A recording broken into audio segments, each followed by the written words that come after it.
आइए हम लोग प्रारंभ करते हैं शब्द रूप और धातु रूप हंसने और हंसाने की दुनिया में लेकर आते हैं।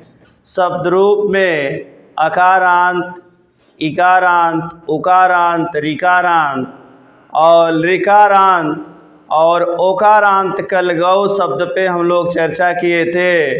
आज हम लोग नकारांत पे चर्चा करेंगे। TET, super TET, TGT, PGT, UGC जैसे परीक्षाओं में इससे राजन शब्द मूल होगा। राजन का अर्थ होगा, राजन का अर्थ होता है राजा।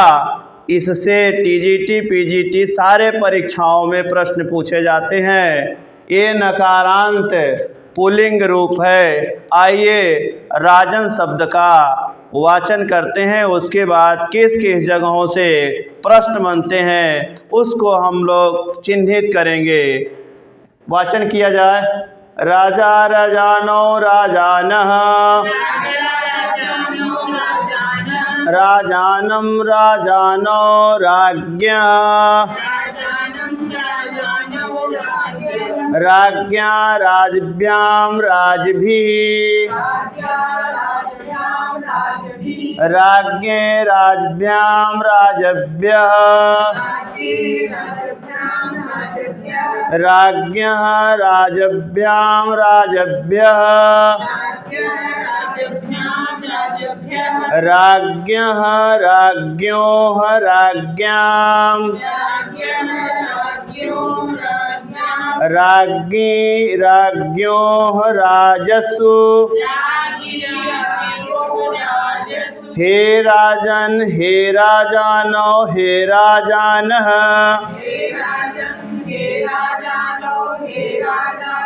एक बार आप लोग वाचन करिए, कहाँ कहाँ समस्या उत्पन्न हो सकता है देख ले हम। बोलिए आप लोग मिला के।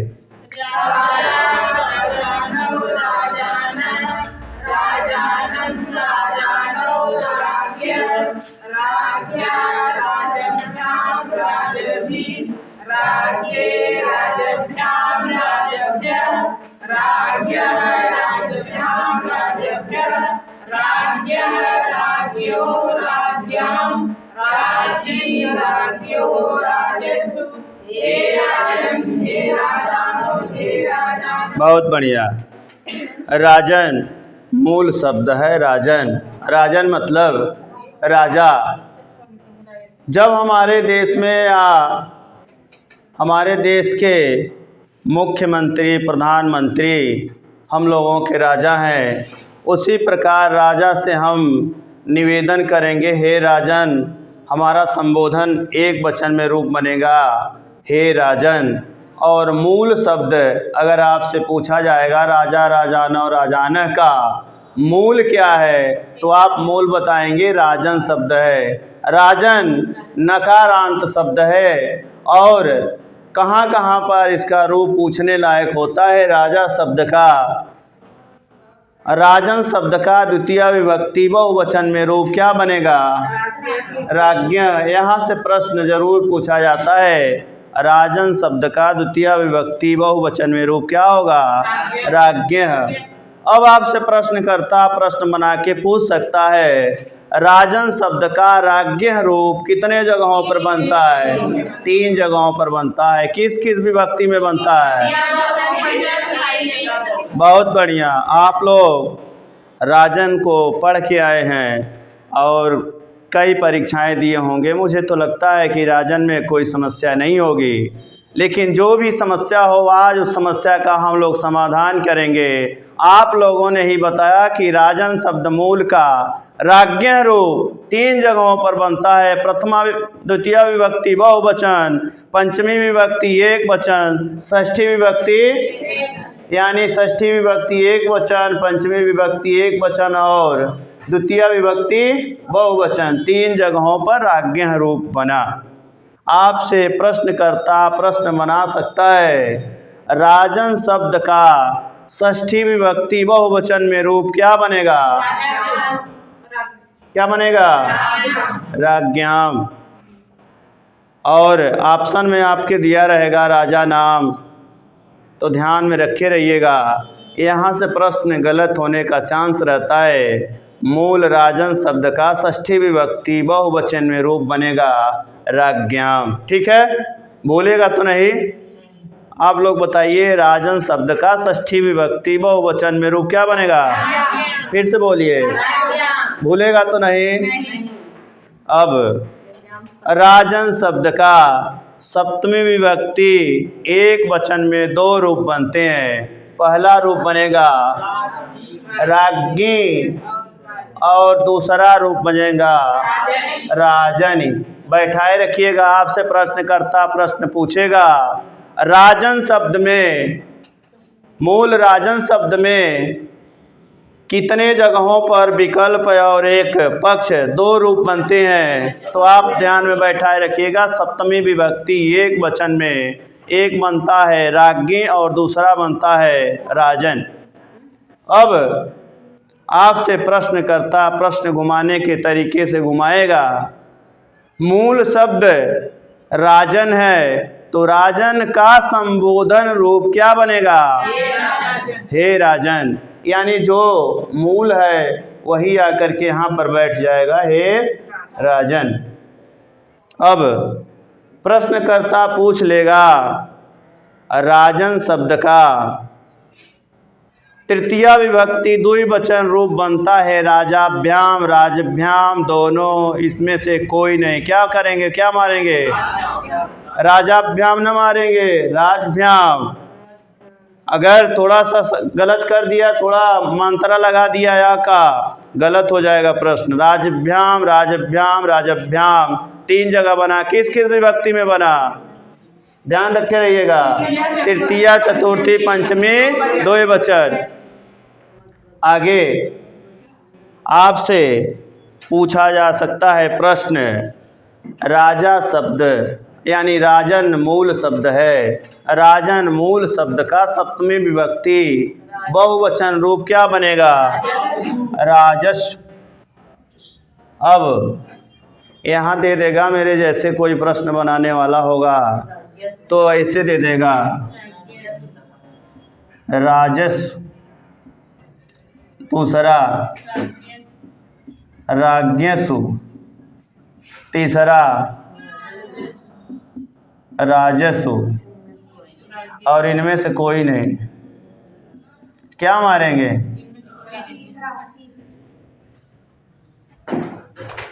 तीसरा मारेंगे ना, ध्यान में बैठाए रखिएगा।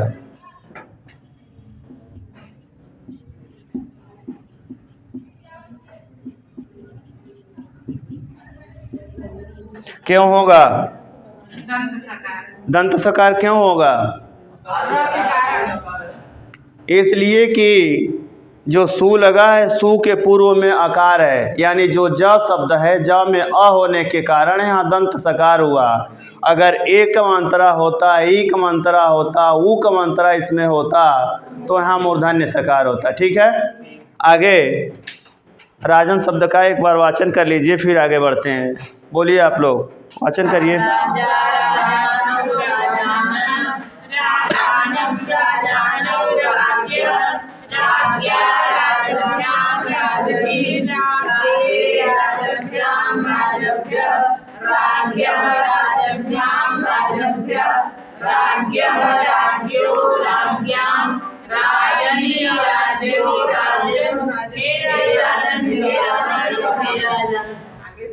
बहुत बढ़िया। अब कुछ आगे कुछ पीछे, बहुत कम लोग आए हैं। तत्काल में ऐसा मौसम बना कि निर्णय नहीं ले पा रहे थे हम लोग कि क्या करें, संस्थान को आज खोलें या बंद करें। इसलिए हम लोगों की एक ग्रुप बनाने की ज़रूरत है जिसमें हम अपने लोगों को बता सकें कि क्लास चलेगी या नहीं चलेगी। ठीक है, तो राजन शब्द मूल शब्द है राजन। राजन का षष्ठी विभक्ति बहुवचन रूप क्या बना? क्या बना? ध्यान बैठाए रखिएगा। अब राजन शब्द का द्वितीया विभक्ति बहुवचन में रूप क्या बना? भूलेगा तो नहीं? जब तक तोड़ेंगे नहीं तब तक ये फार्मूला लगाएंगे, आएंगे मघवन। मघवन मतलब अब इंद्र की तरफ चलेंगे। इंद्र से मिलता जुलता मेरा भी कुछ नाम होता है। और इंद्र का वर्णन कहाँ आया था? मेघदूत में। और शिशुपाल वधम में किसका वर्णन आया था? भगवान नारद और इंद्र का भी आया है। आगे देखेंगे। मघवन मूल शब्द है। मघवन का वाचन करेंगे। मघवा मघवानो मघवानः, मघवानं मघवानो मघोनः, मघोना मघवाभ्यां मघवभिः, मघोने मघवभ्यां मघवभ्यः, मघोनः मघवभ्यां मघवभ्यः, मघोनः मघोनः मघोनां, मघोनः मघोनोः मघोनां, मघोनि मघोनोः मघोत्सु, हे मघवन हे मघवानो हे मघवानः।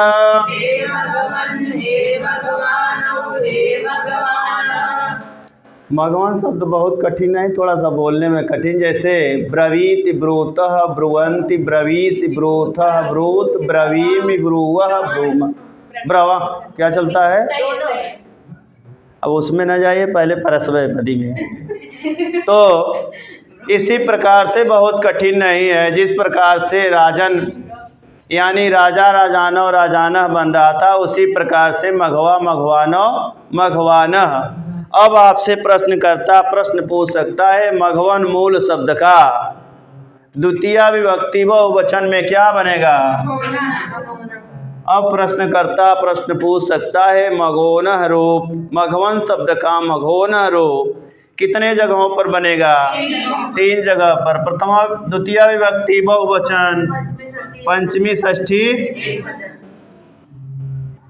जब लोग रहते हैं तभी पढ़ाने में मजा आता है। अब आपसे प्रश्नकर्ता प्रश्न पूछ सकता है, मघवन शब्द का तृतीय विभक्ति एक वचन में रूप क्या बनेगा? मघोना। निमोना खा के आ रहे होंगे इस समय, वही है मघोना, भगोना। ठीक है। तो मघवन शब्द का तृतीय विभक्ति एक वचन में क्या होगा? मघोना। और चतुर्थी विभक्ति एक वचन में क्या बनेगा? मघोने। अब भगोने मत कर दीजिएगा। आगे आपसे प्रश्न पूछने लायक होगा, मघवन शब्द का षष्ठी विभक्ति बहुवचन में रूप क्या होगा? मघो। बहुत बढ़िया, कुछ लोग सही बोल रहे हैं। अब मघवन शब्द का सप्तमी विभक्ति एक वचन में रूप क्या होगा? क्या बनेगा? मघोन। हाँ, सब वैसे हो रहा है मघवन। आगे मघवन शब्द का मघोनोह रूप कितने जगहों पर बना है? यानी षष्ठी विभक्ति द्विवचन, सप्तमी विभक्ति। अब आपसे मघवन शब्द मूल है और इसका संबोधन एक वचन में रूप क्या बनेगा? हे मघवन। अब मघवन शब्द का सप्तमी विभक्ति बहुवचन में रूप क्या होगा? मघवत्सु। बोलेगा तो नहीं? आगे मघवन शब्द का प्रथमा विभक्ति एक वचन में रूप क्या होगा? मघवा। अब तो इसमें कुछ बताने लायक है नहीं। लग रहा है कि मघवन और राजन शब्द दोनों को देख लिए। राजन, राजन मतलब राजा, और मघवन मतलब इंद्र भी राजा है और राजा तो राजा ही है। इसके पिछली क्लास में हम लोग चर्चा कर रहे थे मात्रिक छंद और वर्णिक छंद पे। आज बहुत विशेष उस पर चर्चा करना नहीं है, थोड़ा सा एक नज़र हम लोग डालेंगे। केवल 60 फॉर्म से जो हम लोग जैसे हम लोग लक्षण न याद करने के बाद भी उसको पकड़ सकें। जैसे आर्या छंद था, आर्या मात्रिक है या वर्णिक है? क्या है बताइए? मात्रिक है। अनुष्टुप मात्रिक है या वर्णिक है? क्या है? वर्णिक है। अनुष्टुप वर्णिक है, आर्या मात्रिक है। इसके बाद प्रथम दिन में 2 छंदों पे हम लोग चर्चा किए थे। दूसरे दिन हम लोग 4 छंदों पे हम चर्चा किए थे, इंद्र वज्रा, उपेंद्र वज्रा, उपजाति और शालिनी। भूल गया? तो 11 छंदों वाले जो थे, इंद्र वज्रा तो जगो, क्या लिखा गया था?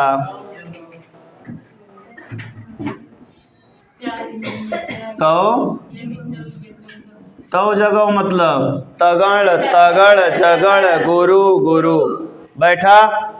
उसके बाद उपेंद्र वज्रा जत जगो, जत जगो, इसका मतलब जगण तगण जगण गुरु गुरु। उसके बाद इंद्र वज्रा और उपेंद्र वज्रा दोनों मिल जा रहे थे तो उपजात हो जा रहा था। मतौ गौ किसका है? मतौ गौ शालिनी। लक्षण इसका कोई ज़रूरत नहीं है, जब 2 मिल जाएंगे तो बन जाएगा। अब उसके बाद मतौ गौ किसका है? शालिनी का। शालिनी में कितने वर्ण होते हैं? 11। इंद्र वज्रा में, उपजाति में, उपेंद्र वज्रा में चारों छंद 11 के थे। कल हम लोग फिर चर्चा किए थे 12 वाले छंदों पे, वंशस्थ, द्रुत विलंबित और भुजंग पर्यात। तो हमें तो लग रहा है कल जो छंद पढ़ाया गया था वो समझ में आया होगा। आया था? तो जो जिसको नहीं आया होगा यूट्यूब में देख लेंगे। आज की क्लास हम लोग यहीं विराम देंगे। बंद करिए सर। अगली कक्षा में हम लोग क्या पढ़ेंगे? वसंत तिलका और मालिनी।